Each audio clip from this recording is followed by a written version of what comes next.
আসসালামু আলাইকুম সুপ্রিয় দর্শক, সবাইকে স্টার কুক অ্যান্ড ব্লগস পরিবারের পক্ষ থেকে অনেক অনেক শুভেচ্ছা জানিয়ে আজকের পর্ব শুরু করছি। আজ আমি আপনাদের জন্য নিয়ে এসেছি ফলি মাছ দিয়ে খুব সাধারণ ঝোলের একটা রেসিপি। বাড়িতে যখন কারো শরীর খারাপ করে, বিশেষ করে অনেক দিন ধরে জ্বর হামপক্স থাকে, শুধুমাত্র কাঁচা ঝাল, টমেটো, জিরা ও লবণ হলুদ দিয়ে রান্না এই ফলি মাছের ঝোল খুবই উপকার দেয়। আশা করি আপনাদের কাছে এই ভিডিওটি ভালো লাগবে। ভালো লাগলে আমার সাথে থেকে যাবেন। এখানে দুইটি ফলি মাছ নিয়েছি। ফলি মাছগুলোকে ভালো করে ধুয়ে পরিষ্কার করে পিস করে নিয়েছি। এবার দিয়ে দিচ্ছি হলুদ আর দিয়ে দিচ্ছি স্বাদ অনুযায়ী লবণ আর সামান্য তেল দিয়ে এটাকে ম্যারিনেট করে রাখবো 10 মিনিটের জন্য। তেলটা দিলে উপরে যে ড্রাই ভাবটা হয় মেখে রাখলে সেটা আর হবে না, একটু সফট থাকবে। ভালো করে হাত দিয়ে মিশিয়ে নিয়েছি। এবার চুলায় একটা প্যান বসিয়ে দিয়ে দিয়েছি তেল।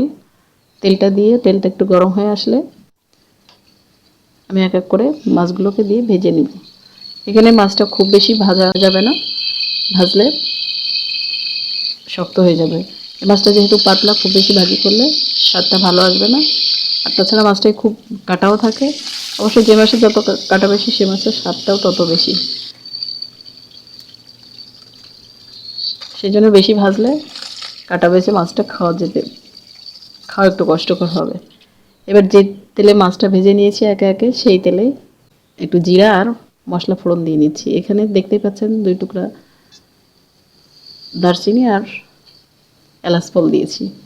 দিয়ে একটু ফোড়ন দিয়ে উঠলে আর দিয়ে দিচ্ছি 1 কাপ পেঁয়াজ। পেঁয়াজটা 1 কাপ নিয়েছি, সেটা দেখাতে পারিনি। আর দিয়ে দিচ্ছি একটু ব্রাউন কালার ধারণ করলে দিয়ে দিচ্ছি হাফ চা চামচ আদা বাটা, হাফ চা চামচ রসুন বাটা, আর দিয়ে দিয়েছি 1/3 কাপ পেঁয়াজ বাটা।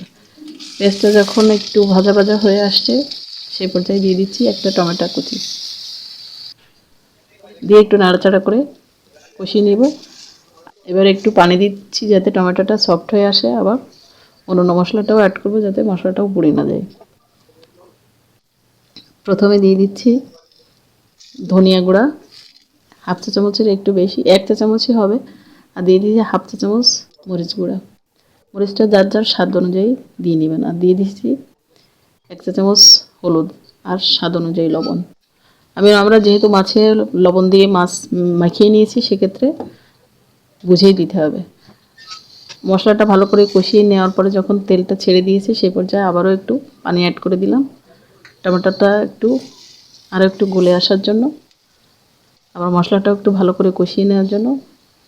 এবার যে মশলা থেকে তেলটা ছেড়ে দিয়েছে, এবার পানি অ্যাড করে দিচ্ছি। পানিটা অ্যাড করে মাছটা দিয়ে দিয়েছি। এখানে আমি 5 পিস মাছ নিয়েছি। যে মাছগুলোকে কেটেছি তার থেকে আমি 5 পিস মাছ নিয়েছি।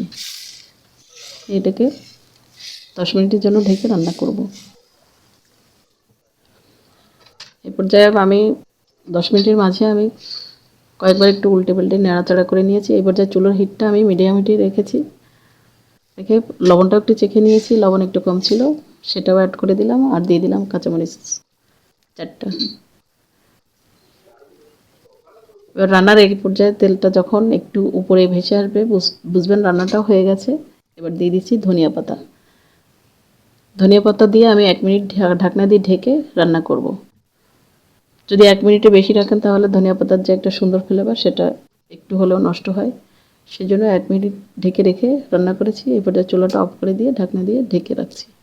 ঢেকে রেখে একটু পরে আপনাদেরকে পরিবেশন করে দেখাচ্ছি। আশা করি আপনাদের কাছে আমার এই রেসিপিটি ভালো লেগেছে। ভালো লাগলে অবশ্যই একটি লাইক দিবেন। সেই সাথে নিত্য নতুন আপডেট রেসিপি পেতে আমার চ্যানেলটি সাবস্ক্রাইব করবেন। পাশে থাকা অল অপশন বাটনটি প্রেস করবেন। আর ইতিমধ্যে যারা করেছেন তাদেরকে অসংখ্য অসংখ্য ধন্যবাদ। আজ এই পর্যন্ত। আবারও দেখা হবে নতুন কোনো ভিডিওতে। সেই পর্যন্ত আসসালামু আলাইকুম।